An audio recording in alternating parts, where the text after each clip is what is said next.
Dobra večer. Subota je u većini krajeva Hrvatske bila osjetno toplija nego petak. Posebno se to odnosi na kopnene krajeve, gdje je temperatura zraka sredinom dana bila i 10 stupnjeva više nego u isto vrijeme u petak.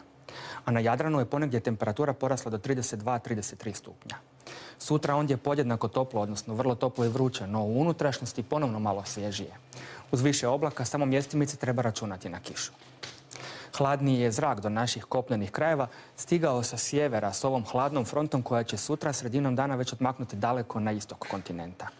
Od sjevera se pritom do nas pruža ogranak anticiklone zbog kojeg će u Slavoniji i Baranji sutra prevladavati sunčano, ujutro mjestimice s mogućom maglom. Vjetar će biti slab do umjeren sjeverozapadni i sjeverni.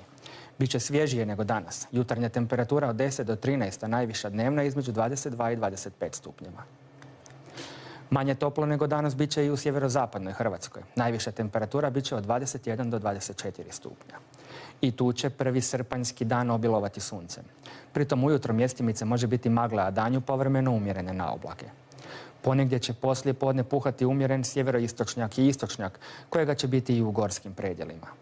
Na sjevernom pak Jadranu u noći i prije podne bura, mjestimice jaka s olujnim udarima, brzo će oslabjeti.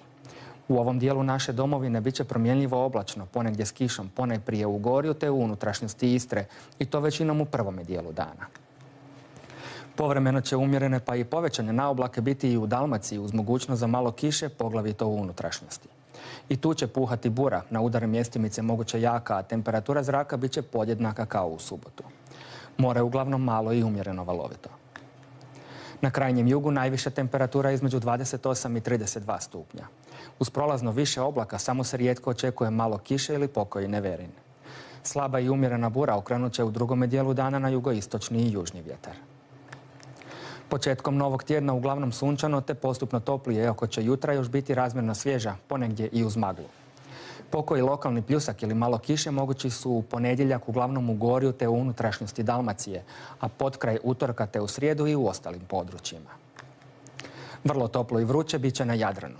Uz povećanu naoblaku, kiša i grmljavina moguće su posebice u unutrašnjosti Istre, a u ponedjeljak i srijedu i na dijelu sjevernog i južnog Jadrana. Bura će okrenuti na jugozapadni, potom jugoistočni vjetar, a sredinom tjedna puhat će zapadnjak i sjeverozapadnjak. Za kraj malo o mjesecu lipnju koji danas završava. Nakon neuobičajeno toplog prvog dijela mjeseca, u posljednjem je desetodnevlju bilo svježije, a tek je danas temperatura ponovno bila viša od prosjeka. Slično je bilo i na Jadranu, gdje se zbog bure i niže temperature zraka ohladilo i more. No s povratkom vrućine sljedećih dana vjerojatno će ubrzo opet biti toplije. Srdačan pozdrav!